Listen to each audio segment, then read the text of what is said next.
Hello વિદ્યાર્થી મિત્રો,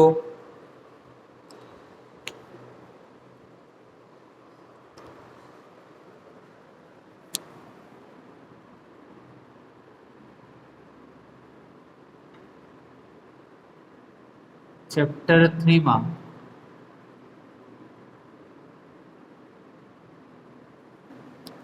last લેક્ચરમાં આપણે કેટલાક મહત્વના ઘટકો ચેપ્ટર 3 માટે ઉપયોગી એવા કેટલાક મહત્વના ઘટકો એની ચર્ચા કરી. આજે આ ચેપ્ટરનો પહેલો પ્રશ્ન અને પહેલો ટોપિક વિદ્યુત પ્રવાહ.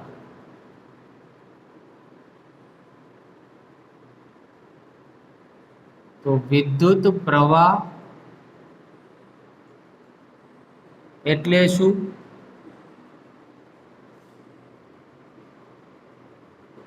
તેનું સૂત્ર જણાવી, 1 એમ્પિયર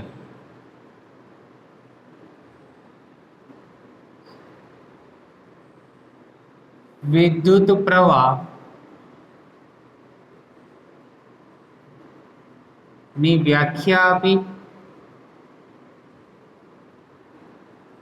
અને તેનું એટલે કે વિદ્યુત પ્રવાહનું પારિમાણિક સૂત્ર જણાવો. ચેપ્ટરનો પહેલો પ્રશ્ન. એના માટે આપણે એક આકૃતિ દોરીશું, એક વાહકનો આડછેદ લઈશું. આ કોઈ પણ એક વાહકનો આડછેદ છે. વાહક એટલે જેમાંથી વિદ્યુત પ્રવાહનું વહન થઈ શકે. આ આડછેદનું ક્ષેત્રફળ ધારો કે A છે, બરાબર. આ આડછેદમાંથી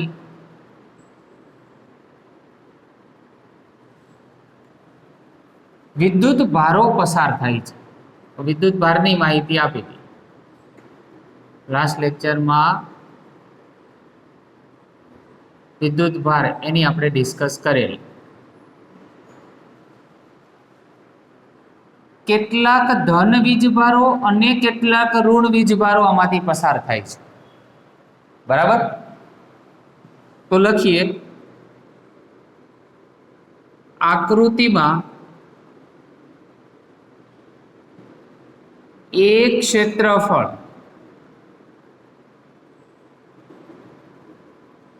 એનું આડછેદ દર્શાવેલ છે.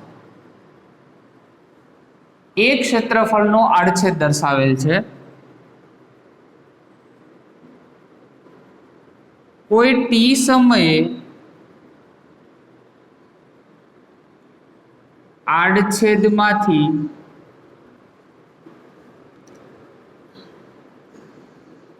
પસાર થતો વિદ્યુત ભારનો ચોખ્ખો જથ્થો, વિદ્યુત ભારનો ચોખ્ખો જથ્થો Q is equal to Q plus minus Q minus. કઈ રીતે? પ્રશ્ન આપને એ થાય કે વિદ્યુત ભારનો આપણે ચોખ્ખો જથ્થો આમાંથી શોધવો છે, તો ટી સમયે આ ચોખ્ખો જથ્થો કઈ રીતે લીધો? તો પહેલા તો ચોખ્ખો જથ્થો એટલે અહીંયાથી તમને આઉટપુટ એક જ મળે, Q જેટલું, આ બંનેમાંથી. ધારો કે એક વ્યક્તિ ઊભો છે, બંને બાજુ બળ લાગે છે. એક વ્યક્તિ આ બાજુથી ખેંચે છે, એક અહીંયા વચ્ચે વ્યક્તિ ઊભો છે, એક વ્યક્તિ એને આ બાજુથી ખેંચે છે ને એક આ બાજુથી ખેંચે છે, બરાબર. તો આપણે કન્સેપ્ટ છે પરિણામી બળનો. તો પરિણામી બળ શું? તો જે બાજુ બળ વધારે હોય એ બાજુ એને ખેંચી જાય. ધારો કે આ બાજુ 10 ન્યૂટન છે ને આ બાજુ 5 ન્યૂટન છે, તો ઓબ્વિયસ આ બાજુ ખેંચાઈ જશે, બરાબર. તો આ પરિણામી બળ થયું. તો હતા બે, એમાંથી આપણે લીધું એક જ. તો સેમ એવું જ અહીંયા બે વિદ્યુત ભાર છે, આડછેદમાંથી તો બે વિદ્યુત ભાર પસાર થાય છે. પણ પરિણામી જ્યારે મારે લેવાનું થાય એટલે બંનેમાંથી કોઈ પણ એક આપણે પરિણામી ચૂઝ કરવો પડે. એટલે કોઈ ટી સમયમાં આમાંથી ચોખ્ખો વિદ્યુતભારનો જથ્થો કેટલો પસાર થાય તો Q plus minus Q minus, તો આ ચોખ્ખો વિદ્યુતભારનો જથ્થો મળ્યો તમને, બરાબર। પરંતુ અહીંયા કોઈ વિદ્યુતભારની સંખ્યા ફિક્સ ના હોય। હવે આડછેદમાંથી કેટલા વિદ્યુતભાર પસાર થાય છે એની કોઈ કેલ્ક્યુલેશન ના હોય, એની કોઈ ગણતરી ના હોય, તો શું લેવામાં આવે? સરેરાશ લેવામાં આવે, બરાબર। તો લખીએ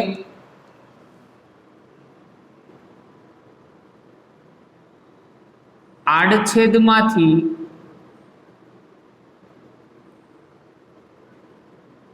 પસાર થતો વિદ્યુતભારનો ચોખ્ખો જથ્થો ટી સમયે અસમાન હોવાથી સરેરાશ વિદ્યુતભાર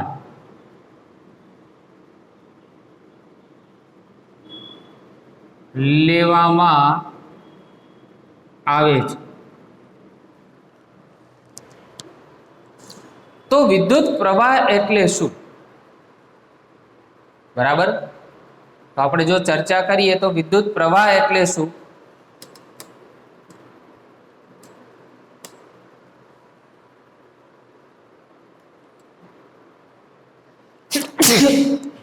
સોરી, ફરી એકવાર પ્રશ્ન છે, વિદ્યુત પ્રવાહ એટલે શું તેનું સૂત્ર જણાવી અને 1 એમ્પિયર વિદ્યુત પ્રવાહની વ્યાખ્યાનું તેનું પારિમાણિક સૂત્ર લખો। બે વિદ્યુતભાર લેવાના, એક ધન વિદ્યુતભાર અને ઋણ વિદ્યુતભાર, અને એ આડછેદમાંથી તેને પસાર કરવા, એમાંથી કોઈ એક પરિણામી વિદ્યુતભાર આપણે લેવાનો છે, જેને આપણે કયો વિદ્યુતભાર કહીશું? વિદ્યુતભારનો ચોખ્ખો જથ્થો કહીશું, ચોખ્ખો વિદ્યુતભારનો જથ્થો, જે આ બંને તમને વિદ્યુતભાર આપેલા છે એ બંને વિદ્યુતભાર ની બાદબાકી થશે, બરાબર। તો આડછેદમાંથી પસાર થતો વિદ્યુતભારનો ચોખ્ખો જથ્થો ટી સમયે, આમાંથી ટી સમયે પસાર થતો ચોખ્ખો જથ્થો અસમાન હોય એટલા માટે શું લેવામાં આવે? સરેરાશ, સરેરાશ, બરાબર, વિદ્યુતભાર લેવામાં આવે। તો 1 એમ્પિયરની જો મારે વ્યાખ્યા, એટલે કે એમ્પિયરની કે વિદ્યુત પ્રવાહની મારે વ્યાખ્યા લખવી હોય તો વિદ્યુત પ્રવાહ તો એવું લખી શકાય કે વાહકના આડછેદમાંથી ટી સમયે પસાર થતો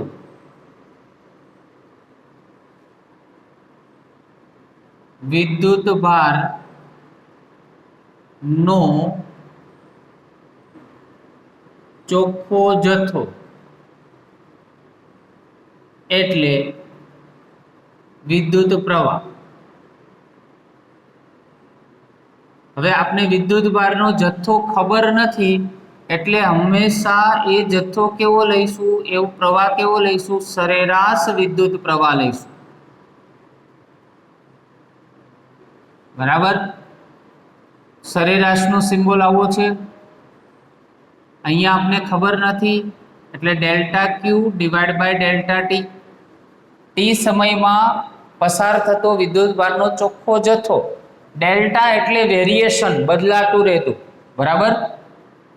હવે જો મારે ફક્ત આઈ નું મૂલ્ય શોધવું હોય તો આપણે જાણીએ છીએ આમાં લિમિટ લેતા હતા, તો limit delta T tends to 0, તો ડેલ્ટા ક્યુ છેદમાં ડેલ્ટા ટી માટે I is equal to dq divided by dt, આ બન્યું સૂત્ર, બરાબર। આ વિદ્યુત પ્રવાહનું સૂત્ર બન્યું, I બરાબર dq divided by dt, બરાબર। ચલો આના પરથી એનો એકમ, તો I નો એકમ આનો એકમ આપણે જાણીએ છીએ કુલમ હતો અને આ સેકન્ડ, તો કુલમ પર સેકન્ડ અથવા આ એમ્પિયર નામના વૈજ્ઞાનિકે શોધેલું એટલે એને કેપિટલ એ વડે પણ દર્શાવાય અને આખું નામ લખવું હોય તો આ રીતે લખાય. બરાબર. તો આપણા માટે વધુ હિતાવહ છે એ આ યુનિટ વધારે પ્રચલિત છે, કેપિટલ એ વધારે પ્રચલિત છે, તેનો જ આપણે ઉપયોગ કરીશું. બરાબર. બાકી તમે જાણો છો કે ભાઈ જો નાના એકમોની વાત કરીએ તો મિલી એમ્પિયર અને જો માઇક્રો એમ્પિયર હોય તો 1 મિલી એમ્પિયર બરાબર કેટલા થાય? 10⁻³ એમ્પિયર અને માઇક્રો હોય તો 10⁻6 એમ્પિયર થાય. બરાબર. તો બીજા આ બે સૂત્ર છે, સોરી બે વેલ્યુઝ છે, એ વેલ્યુ તમારે યાદ રાખવાની થાય. બરાબર. તો આ વાત થઈ એના એકમની. હવે આપણે 1 એમ્પિયરની વ્યાખ્યા લેવી છે તો ખૂબ જ સરળ છે, એનું સૂત્ર તમને આવડે છે. બરાબર.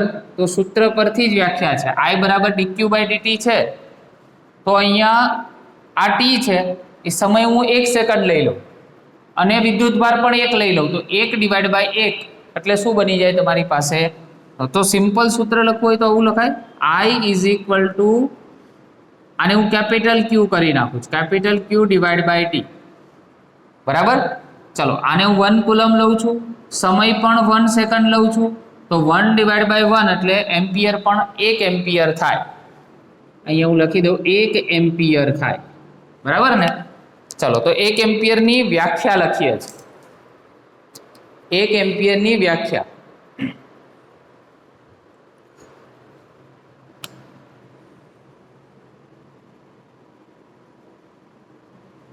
વાહકના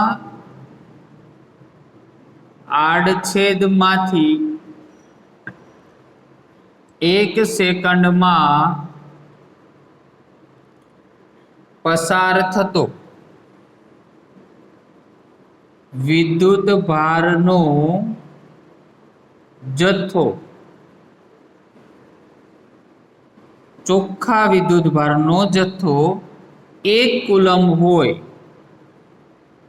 તો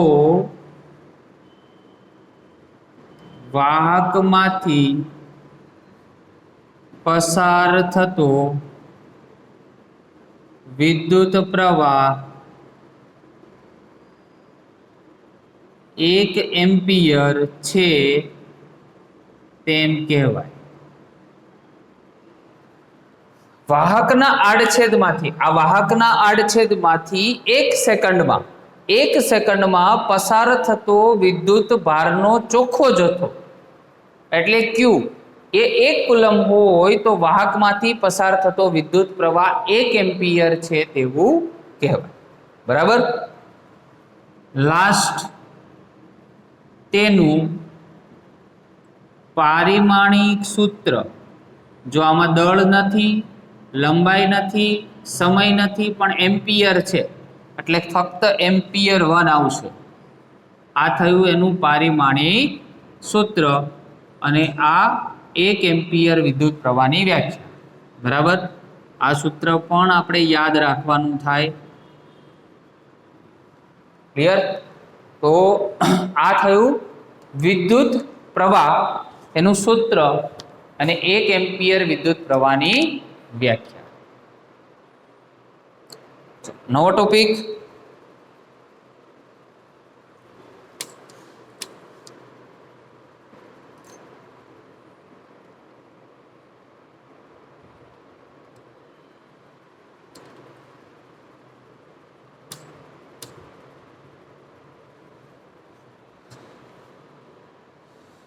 વાહકોમાં વિદ્યુત પ્રવાહ. નવો ટોપિક છે વાહકોમાં વિદ્યુત પ્રવાહ.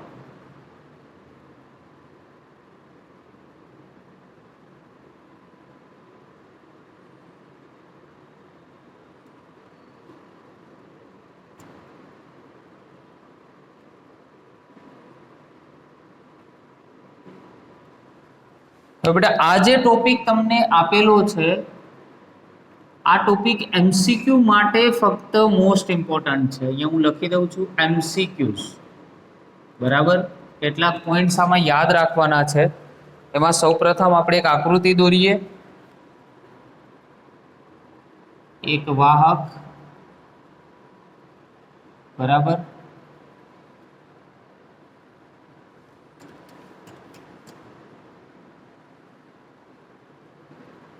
આ વાહકના બંને છેડે એના આ આડછેદ ઇલેક્ટ્રોન્સ, વાહક હોય એટલે એની અંદર શું હોય? મુક્ત ઇલેક્ટ્રોન્સ હોય, બરાબર ને। અને મુક્ત ઇલેક્ટ્રોન ની દિશા કેવી હોય? અસ્ત વ્યસ્ત હોય। સૌપ્રથમ કેવી હોય? અસ્ત વ્યસ્ત હોય। અહીંયા માની લો કે ધન વીજભાર છે, અહીં ઋણ વીજભાર છે, બરાબર। તો પોઈન્ટ્સ ક્યાં યાદ રાખવાના છે? પહેલા તો વાહકોમાં વિદ્યુત પ્રવાહ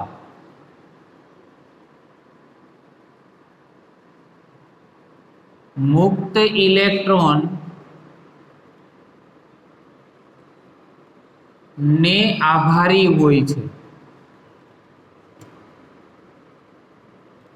મુક્ત ઇલેક્ટ્રોન ને આભારી હોય છે એટલે મુક્ત ઇલેક્ટ્રોન હોય એના કારણે વિદ્યુત પ્રવાહનું વહન થતું હોય, બરાબર। અને એવું ફક્ત શેમાં તમને જોવા મળે? વાહકોમાં જ જોવા મળે। હવે વિદ્યુત ક્ષેત્ર જોયું તો આપણે, તો વિદ્યુત ક્ષેત્ર ની દિશા ધન વીજભાર થી ઋણ વીજભાર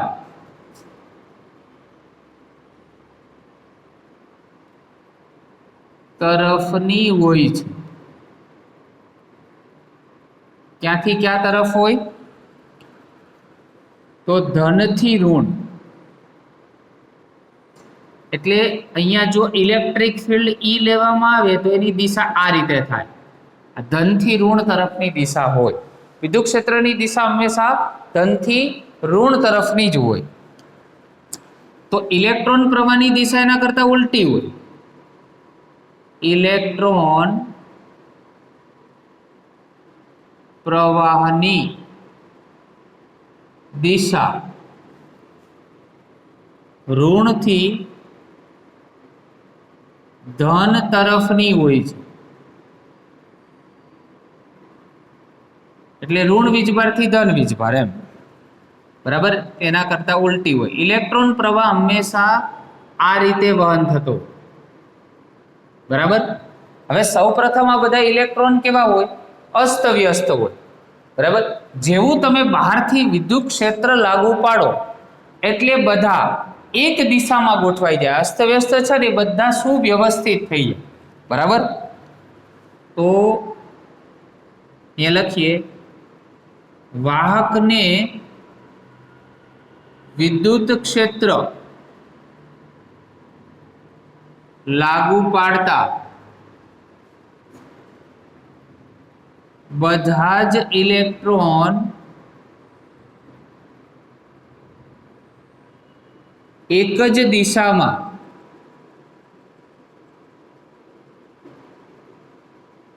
ગોઠવાઈ જાય છે। પછી એક એમસીક્યુ એવો પૂછાય છે કે 1 ગ્રામ પાણીમાં એના કેટલા અણુ હોય? 1022 અણુઓ હોય છે।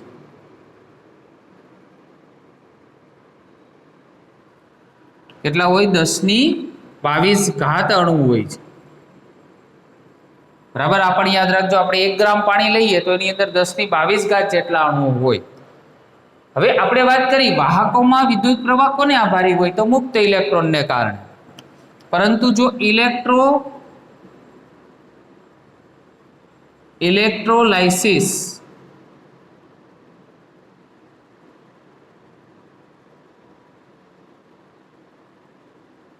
દ્રાવણોમાં દ્રાવણોમાં વિદ્યુત પ્રવાહ ધન આયનો અને ઋણ આયનોને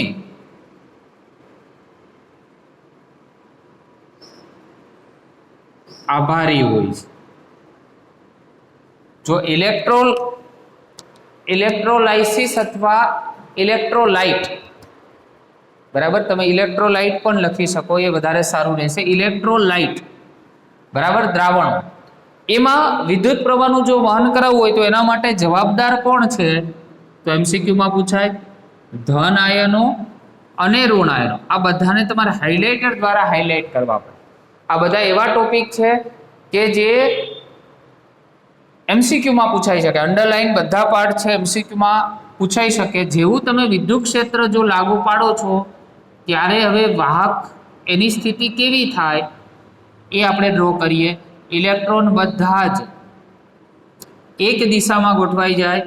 આ વિદ્યુત ક્ષેત્ર છે, આપણે બહારથી વિદ્યુત ક્ષેત્ર લાગુ પાડ્યું છે, બરાબર. આ તો ઇન્ટરનલી જનરેટ હતું, હવે બહારથી લાગુ પાડ્યું, બધા ઇલેક્ટ્રોન આ રીતે ગોઠવાય, અસ્તવ્યસ્ત થતા એક દિશ થઈ જાય.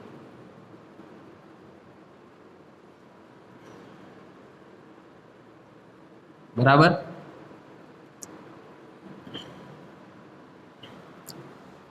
તો આ રીતે વાહકોમાં વિદ્યુત પ્રવાહનું વહન થતું હોય છે, બરાબર. અને કેટલાક આ જે ટોપિક છે એ તમારે યાદ રાખવાના થાય, બરાબર. હવે યાદ રાખો કે જ્યારે પણ આ અસ્તવ્યસ્ત ગતિ હોય, ઇલેક્ટ્રોનની અસ્તવ્યસ્ત ગતિ હોય, એટલે કેટલાક નીચે જતા હોય, કેટલાક સાઈડમાં જતા હોય, કેટલાક ડાબી બાજુ, કેટલાક જમણી બાજુ, કેટલાક ઉપરની તરફ, તો આ બધાની એક સરેરાશ ઝડપ લેવામાં આવે ને તો હંમેશા શૂન્ય લેવામાં આવે. આવા અસ્તવ્યસ્ત ગતિ કરતા ઇલેક્ટ્રોનની સરેરાશ ઝડપ હંમેશા શૂન્ય હોય, બરાબર. યાદ રાખજો, અસ્તવ્યસ્ત ગતિ કરતા ઇલેક્ટ્રોનની સરેરાશ ઝડપ હંમેશા શૂન્ય હોય છે.